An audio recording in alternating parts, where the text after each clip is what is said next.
Have you ever wondered why you always seem to be choosing between options someone else created? Have you ever thought about the invisible architecture that makes you believe you're free while actually being controlled? This video will fundamentally change how you see choice, freedom, and the dark art of manipulation through the illusion of autonomy. By the end of this journey, you will understand one of the most sophisticated truths about power: the person who controls the options controls the outcome, and the greatest trick is making people believe they chose freely. The ancient Greek philosopher Plato told a story about prisoners in a cave who could only see shadows on a wall. They believed these shadows were reality because they had never seen anything else. Their entire world was controlled by what they could perceive, and they didn't even know they were imprisoned. This is Law 31 from the 48 Laws of Power, and it might be the most insidious principle you will ever encounter. Because this law teaches you how to create the illusion of choice while ensuring every choice leads to your desired outcome. It teaches you how to make people feel free while they dance on your strings. Let me tell you a story that will illuminate the depths of what we're exploring today. In the 1980s, the Coca-Cola Company faced declining market share against Pepsi. Their response was one of the most brilliant applications of Law 31 in marketing history. They introduced New Coke, a reformulated version that tasted more like Pepsi. The public reaction was immediate and furious. People protested. They hoarded old Coke. They organized boycotts. The media called it one of the biggest corporate blunders in history. Then, just 79 days later, Coca-Cola brought back the original formula as Coca-Cola Classic. Sales exploded. Market share skyrocketed. People celebrated the return of their beloved drink. But here's the twist: some marketing analysts believe this was orchestrated from the beginning. Whether intentional or not, Coca-Cola had created a false choice. The option wasn't really New Coke versus nothing. It was New Coke versus Classic Coke. By introducing the change and then reversing it, they made people passionate about a product they had been taking for granted. They controlled the options, and every option led to Coca-Cola winning. The public felt they had won a victory, never realizing they had been playing a game where Coca-Cola controlled all the cards. Now here's the twist that will sound manipulative but is absolutely true: free choice is largely an illusion. You think you make independent decisions, but in reality, you're almost always choosing from a menu created by someone else. The restaurants you can eat at, the jobs you can apply for, the political candidates you can vote for, the products you can buy, the thoughts you can think, all of these are constrained by options created by others. The real power isn't in making choices. It's in controlling what choices are available. Think about how elections work in most democracies. You feel free because you can vote. You have a choice between candidates. But who decided which candidates appear on the ballot? Political parties, wealthy donors, media gatekeepers. By the time you cast your vote, you're choosing between options that have already been filtered through multiple layers of control. The real decisions, who gets funding, who gets media coverage, who gets party support, happen long before you enter the voting booth. You're given the illusion of choice while the outcome has been constrained to acceptable parameters. Or consider how corporations create consumer choice. Walk down any supermarket aisle and you'll see dozens of brands competing for your attention. It feels like abundant choice. But look closer at who owns these brands. 10 companies control almost every large food and beverage brand in the world. Procter & Gamble, Unilever, Nestle, PepsiCo, Coca-Cola, Mars, Danone, General Mills, Kellogg's, and Associated British Foods. You're choosing between options that all ultimately benefit the same small group of corporations. The competition is an illusion. The options are controlled. Let's bring this into your daily life, because this principle operates at every level of human interaction. Consider how your boss controls you. Do they micromanage every decision? If they're smart, they don't. Instead, they set the parameters and let you choose within them. They give you projects with specific deadlines and requirements, then let you decide how to accomplish them. You feel autonomous because you're making decisions. But every decision you make is constrained by the framework they created. They control the options, so they control the outcome, while you feel free. Now let me explain this through an analogy that will make everything crystal clear. Think about a maze. A rat in a maze can turn left or right at every intersection. It's making choices constantly. From the rat's perspective, it has free will. It's exploring. It's deciding its own path. But from the experimenter's perspective, every choice has been predetermined. The rat can only go where walls allow. Every path leads to outcomes the experimenter designed. The rat has agency but no real freedom. This is exactly how Law 31 works on humans. The masters of this law understand that people cherish the feeling of autonomy more than actual freedom. If you give someone one option and tell them to take it, they'll resist. If you give them two options, both of which serve your purposes, they'll happily choose one and feel they exercised free will. This is why skilled negotiators always present multiple options. This is why good salespeople never ask, "Do you want to buy this?" They ask, "Do you prefer the red one or the blue one?" The choice is structured so that both answers result in a purchase. Here's where we need to understand the psychological mechanism that makes this work. Humans have something called the illusion of control. We overestimate how much influence we have over outcomes. We believe our choices matter more than they do. This cognitive bias exists because having a sense of control reduces anxiety. Even when control is illusory, the belief in it makes us feel better. The masters of Law 31 exploit this relentlessly. They give you just enough choice to trigger your illusion of control, while ensuring that all choices lead where they want. Let's examine a historical example that perfectly illustrates this principle in all its dark sophistication. During the Cold War, the United States and Soviet Union appeared to be giving smaller nations choices. You could align with capitalism or communism. You could join NATO or the Warsaw Pact. You could adopt democracy or centralized planning.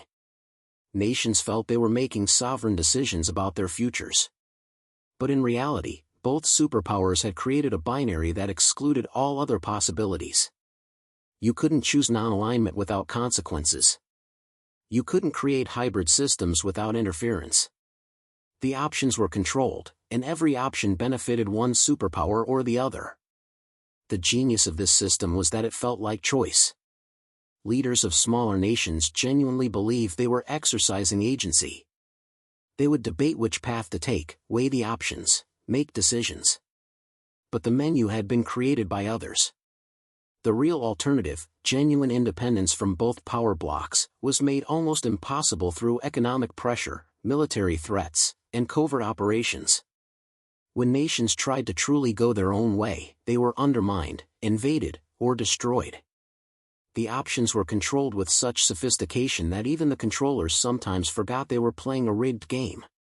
Now let's fast forward to the modern corporate world, because this same principle operates in every boardroom, every marketing meeting, every product launch. Consider how tech companies control your digital life. You think you have choices. iPhone or Android. Chrome or Safari. Facebook or Instagram. But look deeper. Apple and Google control the mobile operating system market. Google controls most web browsing. Facebook owns Instagram, WhatsApp, and Oculus. You're choosing between products controlled by the same tiny group of companies. They've created the illusion of competition while maintaining oligopolistic control. But it goes deeper than just owning multiple options. These companies control the very infrastructure of digital choice.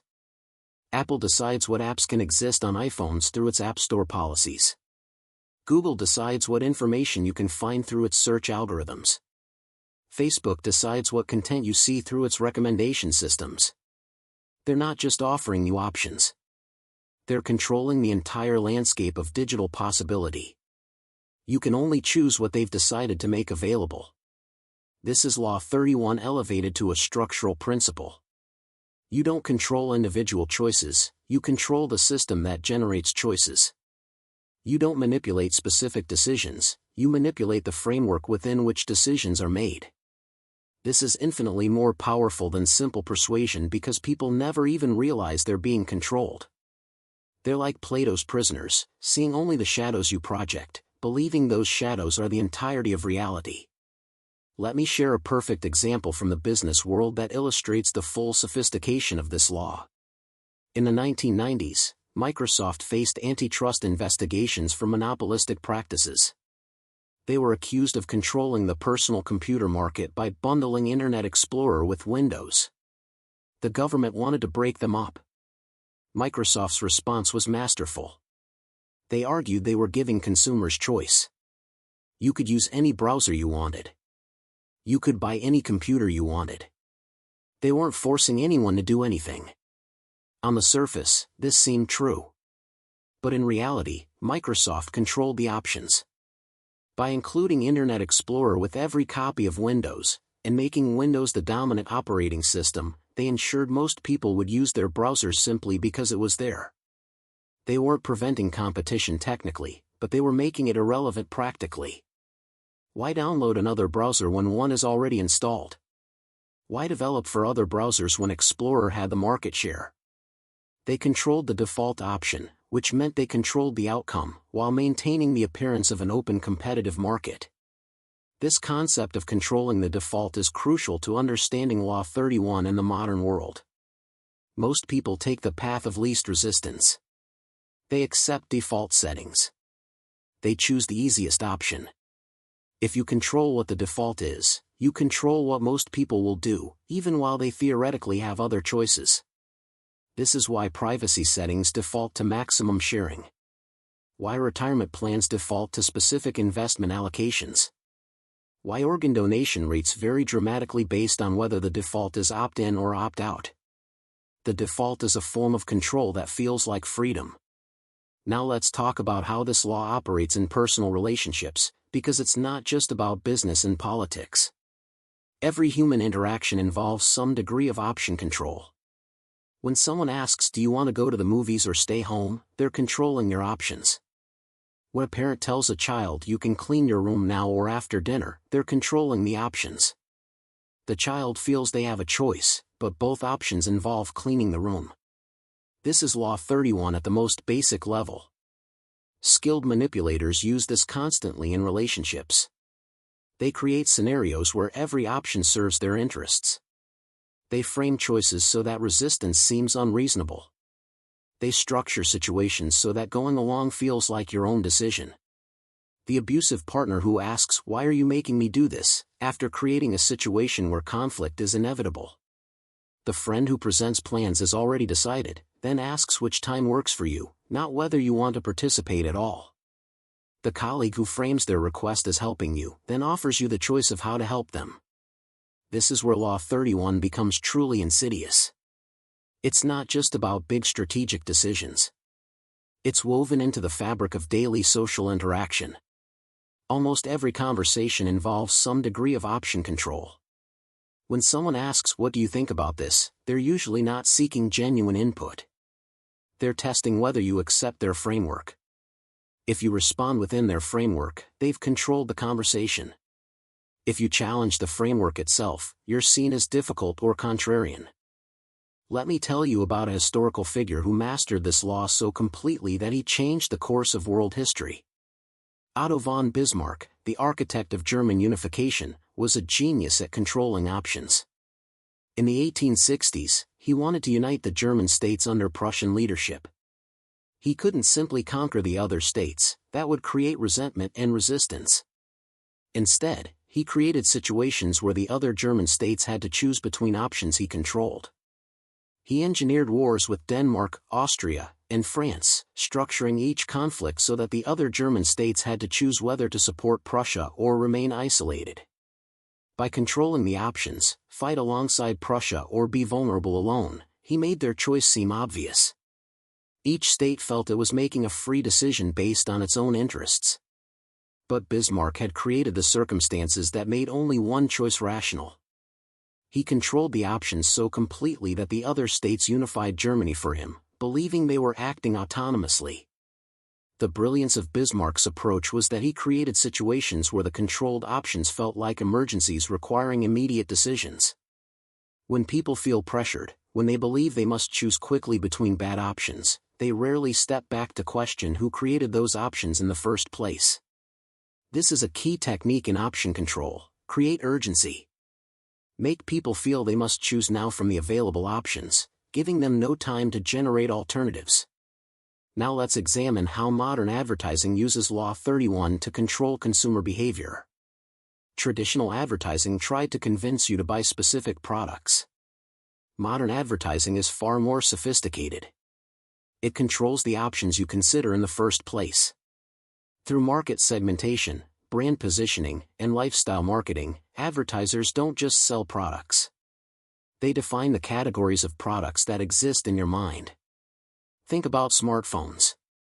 Before the iPhone, phones were tools for calling and texting. Apple didn't just create a new phone. They created a new category. They controlled the options by defining what a smartphone could be. Now when you think about buying a phone, you're choosing between smartphones that all follow the paradigm Apple created. They controlled the options by controlling the category itself. This is infinitely more powerful than just having a good product. This is controlling the landscape of possibility. Or consider how the diamond industry created artificial scarcity and cultural meaning around diamonds for engagement rings.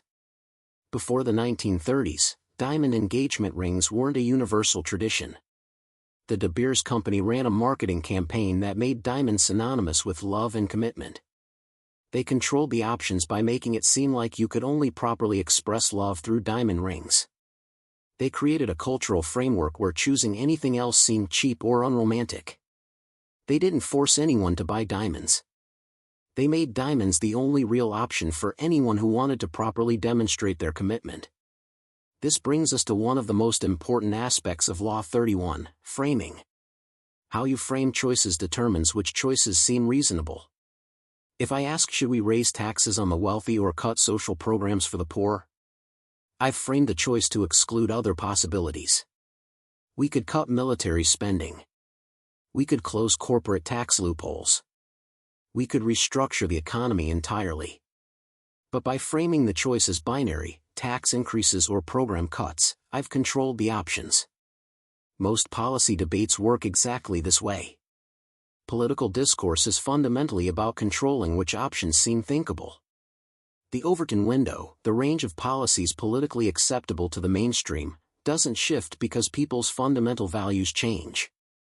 It shifts because skilled operators deliberately push extreme positions to make previously unacceptable positions seem moderate by comparison. They control the options by controlling what seems extreme and what seems reasonable. The person who controls the frame controls the outcome. Let me share another example from the world of negotiation that perfectly demonstrates this principle. Skilled negotiators use something called anchoring. The first number mentioned in a negotiation becomes the anchor point around which all subsequent discussion revolves. If I'm selling a house and I start by asking for $500,000, that becomes the anchor. You might negotiate me down to $450,000, feeling you got a good deal. But if the house is only worth $400,000, I've still won because I controlled the starting point. I controlled the options by setting the anchor. This is why in job negotiations, the person who mentions a salary figure first usually loses. That figure becomes the anchor. If the employer asks, "What are your salary expectations?" and you say $60,000, you've just put a ceiling on the negotiation. They might offer $55,000 and you'll negotiate up to $60,000, never knowing they were prepared to pay $75,000. They controlled the options by making you set the anchor. The skilled negotiator turns this around. They make the other party mention numbers first, or they set anchors so high that even significant concessions lead to favorable outcomes. Now we need to understand the role of false choices in this law, because one of the most powerful applications is presenting options that aren't actually meaningful alternatives. Politicians are masters of this. They'll present a choice between two policies that differ in minor details while agreeing on fundamental premises. Should we increase military spending by 10% or 12%? The real choice, whether to increase military spending at all, is never on the table. Both options serve the same interests. The debate between them is theater that creates the illusion of meaningful choice. Corporations do the same thing constantly. Do you prefer the premium plan or the basic plan? The choice that you don't need their service at all is psychologically removed from consideration. Should we have the meeting Tuesday or Wednesday? The choice that the meeting is unnecessary is excluded.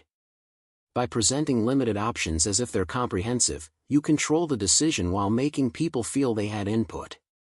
This is Law 31 in its purest form. Let's examine how this principle operates in education and intellectual life, because it's not just about business and politics. The entire structure of modern education involves option control. Students are given choices, which classes to take, which major to pursue, which career path to follow, but all within a framework created by institutions. The option to reject formal education entirely, to pursue knowledge outside institutional structures, to create entirely new fields of study, these are made economically and socially difficult. The options are controlled to channel people into productive roles within existing systems. Even intellectual discourse operates through option control. Academic disciplines define what questions are legitimate to ask and what methodologies are acceptable to use. If you want to be taken seriously, you must work within these constraints.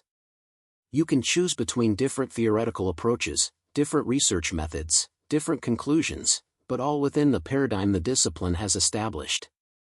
Thomas Kuhn called this normal science. It's science that operates within a controlled set of options. Revolutionary science only happens when someone refuses the controlled options and breaks the paradigm entirely. This is why truly original thinking is so rare and so threatening. It doesn't choose between existing options. It creates new options that weren't on the menu. This terrifies people because it reveals that the options they thought were comprehensive were actually controlled. The person who sees beyond the controlled options is either a genius or a madman, depending on whether they can convince others to see what they see. But in either case, they're dangerous because they threaten the entire system of control. Now let's talk about how technology is creating unprecedented possibilities for option control.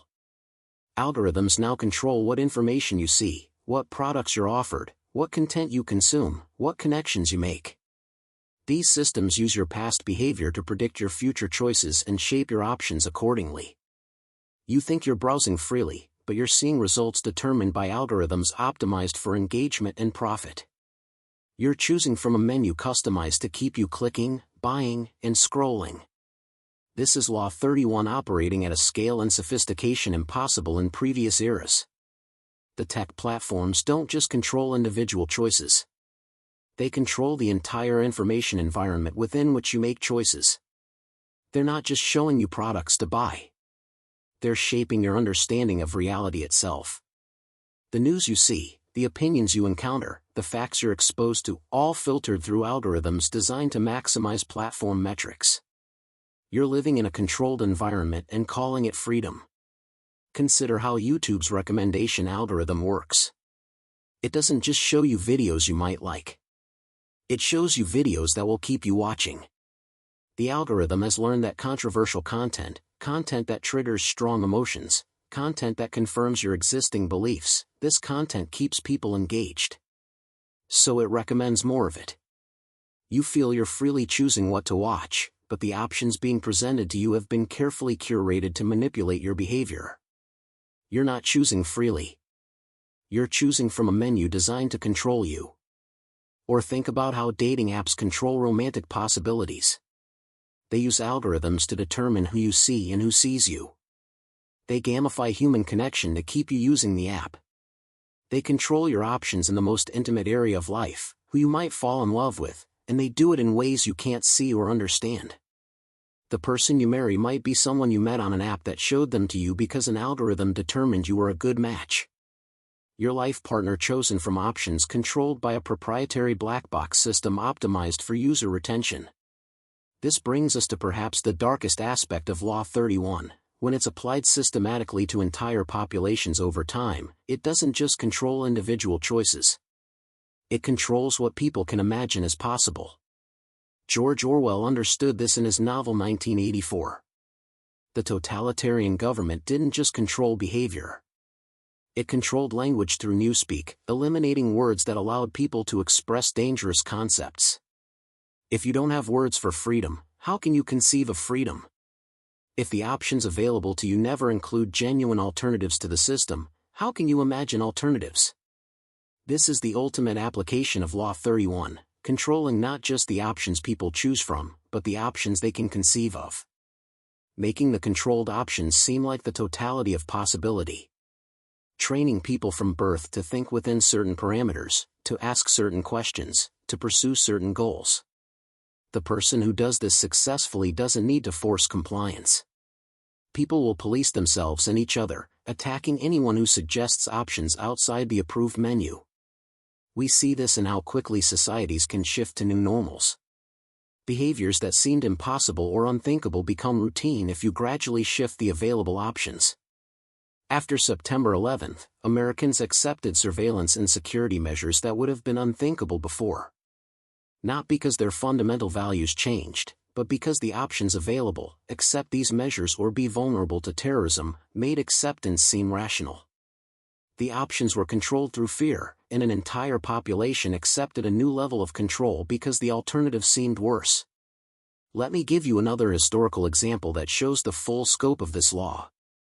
During the 1930s, Germany's economic collapse created desperation and uncertainty.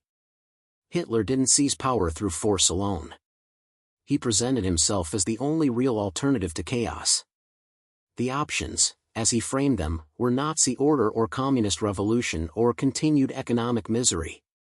By controlling how the options were perceived, he made himself seem inevitable. People felt they were making a rational choice given the alternatives. They didn't realize the alternatives themselves had been manipulated. This is the most dangerous use of Law 31, creating or exaggerating crises to control how people perceive their options. When people are afraid, when they feel their survival is threatened, they'll accept options they would normally reject. The skilled manipulator creates the crisis, real or perceived, then presents themselves as the solution. They control the options by controlling the context within which options are evaluated. This is how democracies become dictatorships with popular support. This is how people cheer for their own enslavement. Now let's examine the defense against this law, because if you're not using it, you need to protect yourself from those who are. The first defense is awareness.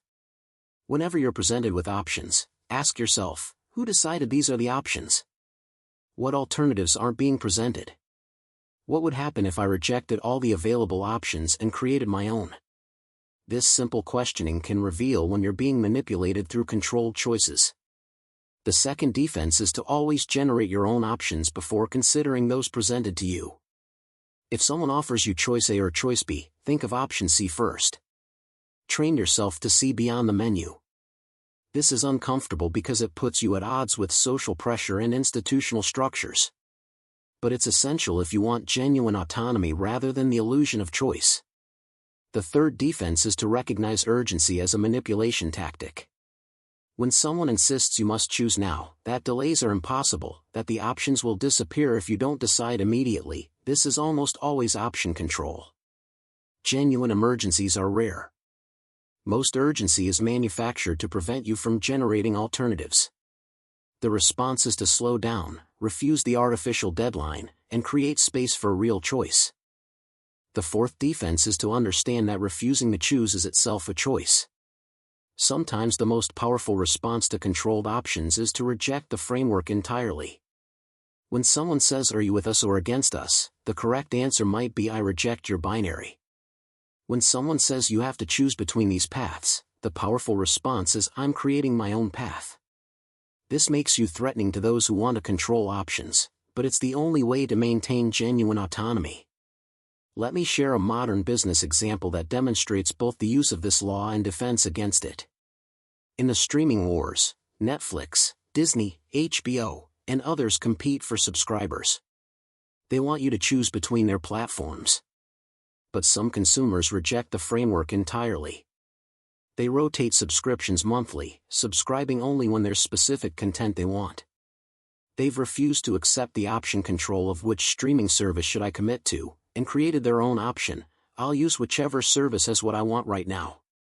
This breaks the business model that relies on continuous subscriptions.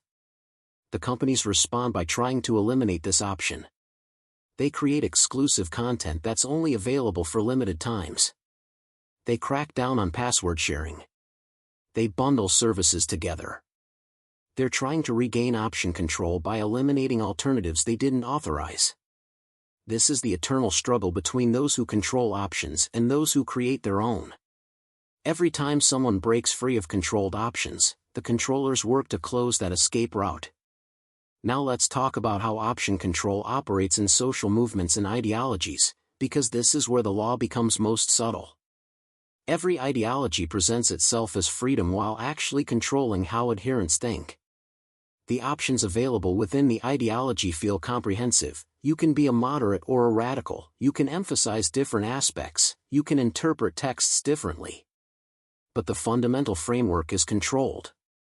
To really break free, you'd have to leave the ideology entirely, which the ideology has made psychologically costly. Think about how religions operate. Within a religion, you have many choices. Which denomination, which interpretation, which practices to emphasize. You feel you have autonomy. But the option to question the fundamental premises of the religion, does God exist, is this text actually divine, should religion guide my life, is made difficult through social pressure, emotional conditioning, and logical frameworks that make doubt seem like moral failure. The options are controlled to keep you within the system. Political ideologies work the same way. Capitalism presents you with choices between free market and regulated market, between different tax policies, between different levels of social welfare. But the option to question capitalism itself, to imagine economic systems not based on markets and private property, is made to seem unrealistic or dangerous. The options within capitalism are presented as the totality of economic possibility. This is option control at an ideological level. The same applies to social norms around career, family, success, and happiness.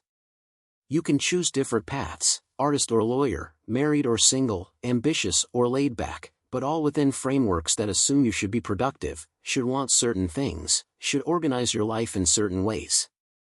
The option to reject the entire framework of modern life, to pursue radically different values and structures, is made practically difficult and socially costly. The options are controlled to maintain social order. Let me tell you about a fascinating example from game theory that illuminates how option control works. There's a scenario called the prisoner's dilemma. Two criminals are arrested. If both stay silent, they get light sentences. If both betray each other, they get moderate sentences. If one betrays and one stays silent, the betrayer goes free while the silent one gets a heavy sentence. The rational choice is to betray, because no matter what the other person does, betraying gives you a better outcome. But here's the insight: the entire dilemma assumes you accept the framework. What if you could communicate with the other prisoner? What if you could make enforceable agreements? What if you could refuse to participate in the interrogation at all? The dilemma only exists because the options have been controlled. The police have structured the situation to make betrayal seem rational. They've controlled the options to serve their interests. The genius move is recognizing that the presented options aren't the only possibilities. This is the essence of strategic thinking, seeing beyond controlled options to create new possibilities. Military strategists call this asymmetric warfare. When your enemy controls the conventional battlefield, don't fight conventionally. Create new battlefields where they don't have control. Business strategists call this blue ocean strategy. When competitors control the existing market, don't compete in that market. Create new markets where competition doesn't exist. The principle is the same: refuse the controlled options and generate your own. Now let's examine how Law 31 operates in the most intimate area of human life, our sense of identity. We think our identities are authentic expressions of who we really are. But in reality, we're constantly choosing from controlled options. The identities available to you are defined by your culture. The ways you can be masculine or feminine, successful or alternative, rebellious or conformist, all of these are options created by social forces beyond your control. This is why identity politics can be both liberating and limiting. On one hand, expanding the available identity options gives people more freedom to be themselves. On the other hand, every identity category is itself a controlled option. You're still choosing from a menu someone else created. The truly radical act isn't choosing a different identity from the available options. It's refusing to define yourself through any of the available categories, creating something genuinely new. But this is terrifying because it means existing without the social recognition that comes from inhabiting a recognized identity. Think about how this plays out with career identities. Society offers you a menu of respectable careers. Doctor, lawyer, engineer, teacher, businessman. You feel you're making free choices about your life path. But you're choosing from options that were defined by economic structures you had no role in creating. The option to create entirely new forms of work, to define success differently, to organize your productive life in radically different ways, these are made difficult by financial necessity and social pressure. The options are controlled to maintain the economic system. Or consider how this operates with lifestyle choices. You can be urban or rural, minimalist or materialist, adventurous or stable. But all of these are recognized categories with established templates. The influencers and media figures who present these lifestyles are really presenting variations on controlled options. The person who tries to live in a way that doesn't fit any category, who rejects all the available templates, struggles because they can't easily explain themselves to others. We need shared categories to communicate. But those categories control our possibilities. Let me share one final historical example that brings together all aspects of this law. In the early 20th century, Edward Bernays, the father of public relations, helped the tobacco industry convince women to smoke. At the time, smoking was seen as unfeminine. Bernays organized a march where suffragettes would light torches of freedom, cigarettes, as a symbol of women's liberation. He controlled the options by making it seem like women could either smoke and be liberated or not smoke and accept traditional constraints. This was brilliant option control because it attached commercial interests to genuine social progress. Women wanted liberation. Bernays made smoking seem like liberation. He didn't force anyone to smoke. He controlled how the options were perceived so that smoking seemed like the choice of free, modern women. An entire generation of women took up smoking, believing they were exercising freedom, never realizing they'd been manipulated into profitable addiction through controlled options. This is the ultimate sophistication of Law 31, making control feel like freedom. Making constraint feel like choice.